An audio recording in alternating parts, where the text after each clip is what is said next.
ইন্নাল হামদুলিল্লাহ ওয়াসসালাতু ওয়াসসালামু আলা রাসূলিল্লাহ আম্মা বা'দ। সূরা আদিয়াতে আল্লাহ তাআলা আমাদের জন্য অতুলনীয় এক দৃষ্টান্ত পেশ করেছেন। এটি এমন এক উদাহরণ যা আমাদের লজ্জাবনত হতে বাধ্য করে। এই সূরায় আল্লাহ তাআলা আদিয়াতের কসম করেছেন।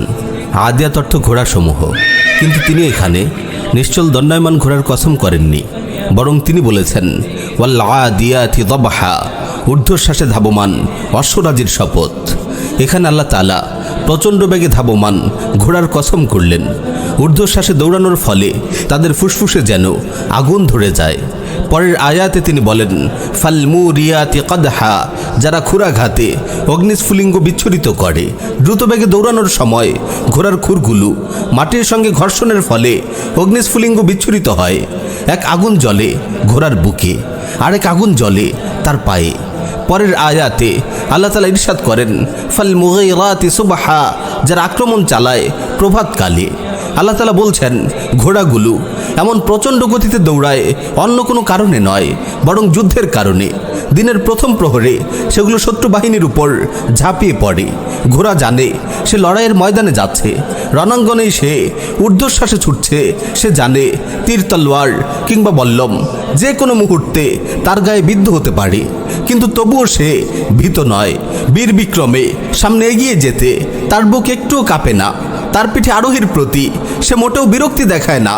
তারপর আল্লাহ তাআলা বলেন ফাআসারনা বিহি নাকআ, তখন তারা ধুলি উৎক্ষিপ্ত করে।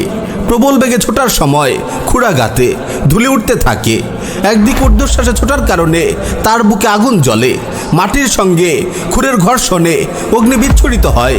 এদিকে উড়ন্ত ধুলোর কারণে সে পরিষ্কার বাতাস থেকেও বঞ্চিত হয়। ধুলো ঝড়ের মাঝে শ্বাস নিতে তার ভীষণ কষ্ট হয়। তারপর আল্লাহ তাআলা বলেন ফাওয়াসাতনা বিহি জামআ, অতঃপর তারা শত্রু দলের অভ্যন্তরে ঢুকে পড়ে। এমন কঠিন অবস্থায়ও ঘোড়া মোটেও বিচলিত হয় না। যুদ্ধের মূল কেন্দ্রে সে অটল অবিচল থাকে। শত কষ্ট বিপদ মাড়িয়ে সে তার আরোহীকে নিয়ে শত্রুদের মাঝে ঢুকে পড়তে একটু দ্বিধা করে না।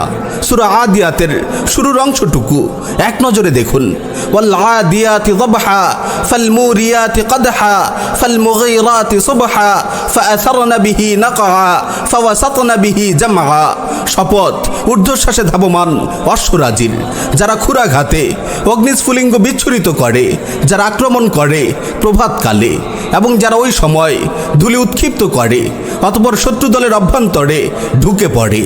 এরপর আল্লাহ তাআলা কসমের জবাবে বলেন ইন্নাল ইনসানা লিরাব্বিহি লাকানুদ, নিশ্চয়ই মানুষ তার রবের প্রতি অকৃতজ্ঞ। আল্লাহ রাব্বুল আলামিন প্রথমে ক্ষুরাঘাতে আগুনের ফুলকি ছুটিয়ে ধুলো উৎক্ষেপণ করে ঊর্ধ্বশ্বাসে ধাবমান প্রভাতে আক্রমণকারী অশ্বরাজির কসম করলেন। এই দীর্ঘ কসম খেয়ে তিনি কোন গুরুত্বপূর্ণ কথাটি বলেছেন? আল্লাহ তাআলা বলেছেন ইন্নাল ইনসানা লিরাব্বিহি লাকানুদ, নিশ্চয়ই মানুষ তার রবের প্রতি অকৃতজ্ঞ। কসমে ছিল ঘোড়া ও ঘোড়ার কর্মযজ্ঞের বর্ণনা, আর জবাবে কসম বা কসমের বিষয়বস্তুতে তিনি রবের প্রতি মানুষের আচরণের কথা বলছেন। তিনি মানুষকে আপন রবের প্রতি কুনুদ বা অকৃতজ্ঞ বলে ঘোষণা করলেন। এখানে একটি প্রশ্ন জাগে, আল্লাহ তাআলা ঘোড়ার এমন মর্মস্পর্শী বৈশিষ্ট্য বর্ণনা করে তার নামে কসম খেয়ে মানুষকে অকৃতজ্ঞ বললেন কেন? এখান থেকে একটি গুরুত্বপূর্ণ বিষয় ইঙ্গিত পাওয়া যায়, তা হলো ঘোড়া তার আরোহীর জন্য নিজের জীবনকে তুচ্ছ জ্ঞান করে লড়াইয়ের ময়দানে সাহস ও কোরবানির ঝড় তোলে। কারণ তার পিঠে বসা তার মালিক তাকে খাওয়ায়, পান করায়, সুন্দর বাসস্থানের ব্যবস্থা করে। তাই সে কৃতজ্ঞ হয়ে বুকে আগুন জ্বালিয়ে ঊর্ধ্বশ্বাসে ছোটে, ক্ষুরাঘাতে অগ্নিস্ফুলিঙ্গ বিচ্ছুরিত করে। ধূলিঝড়ের মাঝেও সে তার মালিককে পিঠে নিয়ে প্রবল সাহসে শত্রুর মাঝে ঢুকে পড়ে। সে কেবল তাকে খাইয়ে দাইয়ে পেলেছে, পুষেছে, কেবল এতটুকুর জন্য সে মালিকের প্রতি এতটাই কৃতজ্ঞ। লড়াইয়ের ময়দানে সে মালিকের জন্য নিজের প্রাণ বিসর্জন দিতেও কুণ্ঠাবোধ করে না। কিন্তু আমরা মানুষরা কি করি? যিনি আমাদেরকে সৃষ্টি করেছেন, আমাদের নিয়ামত দিয়ে ঘিরে রেখেছেন, তার প্রতি আমরা কেমন আচরণ করছি? আমরা কি সামান্য ঘোড়ার চেয়েও অধম হয়ে গেলাম? আমরা সামান্য একটি জানোয়ারের কাছেও হেরে গেলাম? প্রিয় ভাই ও বোন, আমরা কি ঘোড়া থেকে শিক্ষা অর্জন করব না? আমরা কি আমাদের রবের প্রতি কৃতজ্ঞতার ঝলক দেখাবো না? আমরা কি আমাদের মহান রবের জন্য কুরবানি দিতে এগিয়ে আসব না? আমরা কি আল্লাহর জমিনে আল্লাহর বিধান বাস্তবায়ন করার জন্য জিহাদের ঝান্ডা উত্তোলন করব না?